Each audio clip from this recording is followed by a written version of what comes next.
আমার ছেলেমেয়েদের সব আবদার হয় রাতের বেলা। রাতে তো ডিনার করবে না, পরে রাতের ১২ঃ০০ টার পরে শুরু করে আমার সাথে জ্ঞান-জ্ঞান যে কোনো কিছু বানাই দাও, বানাই দাও।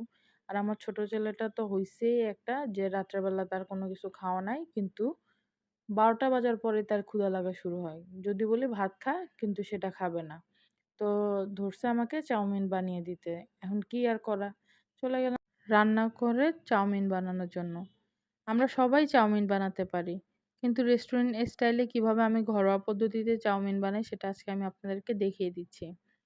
১ম এ আমি একটা পাত্রে একটু পরিমাণ তেল দিয়ে সেটাতে আমি ডিম ভেজে নিবো।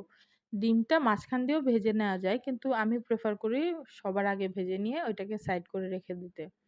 এরপরে আমি সেম পাত্রে আবার একটু তেল দিয়ে মাংসগুলা ছেড়ে দিব। আগের ভিডিওতে আমি বলেছিলাম যে আমার মাংস অলওয়েজ মেরিনেট করা থাকে। তো আমার এই কারণে কোনো কষ্ট হয় না। তো আমার মাংসগুলা যখন একটু ভাজা, ভাজা হয়ে যাবে তখন আমি এই মাংসের মধ্যে একটু পেঁয়াজ আর কাঁচামরিচ একসাথে দিয়ে দিব। আমার ছেলেরা রসুন খায় না। নাহলে আমি রসুনটাও দেই। রসুনের ঘ্রাণটা অনেক সুন্দর লাগে। পেঁয়াজটা যখন একটু নরম হয়ে যাবে তখন আমি গাজরটা সবার আগে দিয়ে দিব। গাজরটা আগে দেওয়ার কারণ আপনারা সবাই জানেন। কারণ গাজর একটু শক্ত টাইপের, তো গাজরটা নরম হতে একটু সময় লাগে। গাজরটা যখন নরম হয়ে যাবে তখন আমি এতে অল্প পরিমাণে বাঁধাকপি দিয়ে দিব। আমি পারলে সব রকমের সবজি দিয়েই চাউমিনটা বানাই। কারণ ছেলেমেয়েরা সবজি খেতে চায় না।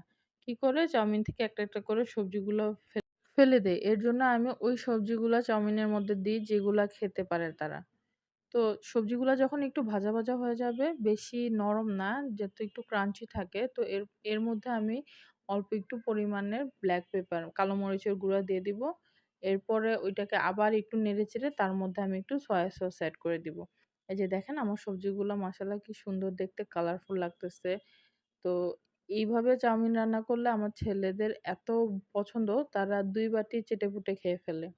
তো সবশেষে আমি নুডলস গুলা এড করে দিব। এই নুডলস গুলাকে আমি 80% সিদ্ধ করে নিছি। যাতে সুন্দর মতে মিক্সড হয়ে যায়।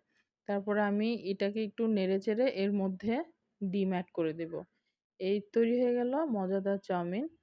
আপনারাও বাসায় ট্রাই করবেন আমার স্টাইলে চাউমিন। আর কেমন হইছে আমাকে কমেন্ট সেকশনে জানাবেন। ধন্যবাদ। আল্লাহ হাফেজ।